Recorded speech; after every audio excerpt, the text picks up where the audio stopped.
असरा घर के कामों में मसरूफ़ होती है कि सुल्तान आ जाता है और कहता है कि आज सुबह मैं तुमसे मिलके नहीं गया तो ऑफिस में दिल ही नहीं लग रहा था।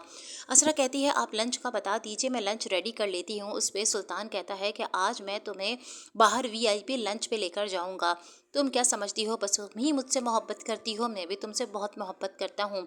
सुल्तान के शैतानी जहन में बहुत कुछ चल रहा होता है। असरा बहुत अच्छा सा तैयार होती है और सुल्तान के साथ जाने के लिए तैयार हो जाती है। वो एक रेस्टोरेंट में पहुंचती है और सुल्तान कहता है कि आज जो मैडम ऑर्डर करेंगी हम बस वही खाएंगे।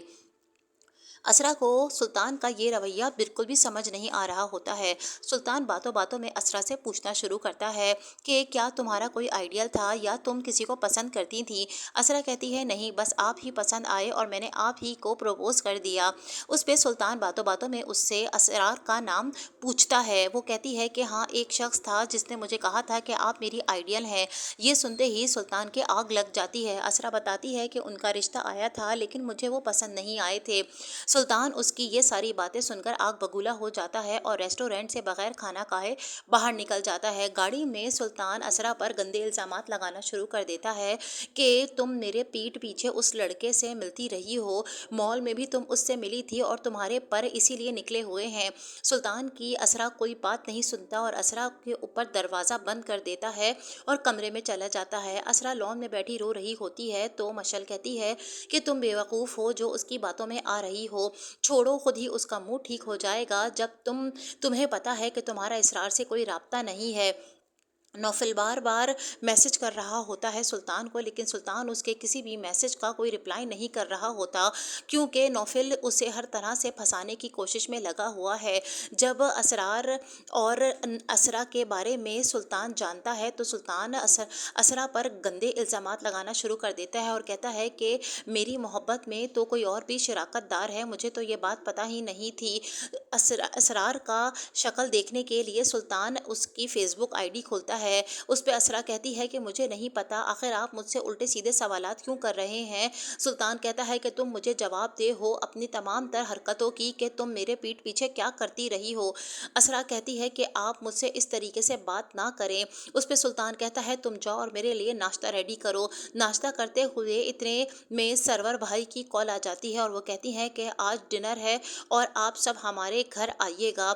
सरवर साहब कहते हैं कि आप अकेले मत आना, सुल्तान साथ में असरा को भी लेकर आना और पूरी फैमिली को, क्योंकि ये ऑफिशियल डिनर नहीं फैमिली डिनर है।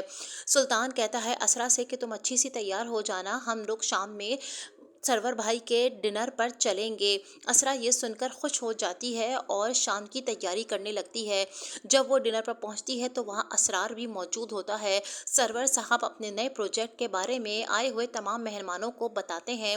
असरा भी सुल्तान के साथ होती है लेकिन इसरार का चेहरा देखकर उसका रंग ही उड़ जाता है।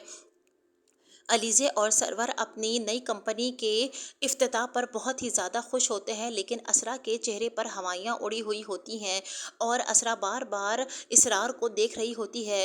वो भाभी से पूछती है कि भाभी ये इसरार कहाँ से आ गया है, तो उस पे अलीज़े कहती है ये तो ऑफिशियल मीटिंग है और ये ऑफिशियली इनवाइटेड है और तुम ये बार बार असरार का क्यों पूछ रही हो, ऐसा क्या मसला है। असरार आता है असरा के पास और कहता है कि आज आप बहुत अच्छी लग रही हैं और आपको देखकर मुझे बहुत खुशी हुई। ये देखते ही सुल्तान जल जाता है और देखते ही वापस आता है और असरा को असरार के साथ खड़ा हुआ देखकर सुल्तान आग बगूला होकर आता है और कहता है कि आप कौन हैं, अपना तारुफ करवाइए। असरा तो बिल्कुल डर जाती है। असरार कहता है कि आप बहुत खुश नसीब हैं कि आपकी शादी असरा से हुई, आप तो दुनिया के खुश नसीब तरीन इंसान हैं। असरार बताता है कि वो असरा को जानता था और असरा जैसी लड़की उसकी आइडियल है। ये सुनते ही सुल्तान के तो जैसे आग ही लग जाती है। असरार कहता है कि मैं सरवर साहब की कंपनी में काम कर रहा हूं और मैंने अपना कंस्ट्रक्शन का बिज़नेस शुरू किया है और हमारा बिज़नेस बहुत कामयाब जा रहा है, लेकिन सुल्तान को आग लग जाती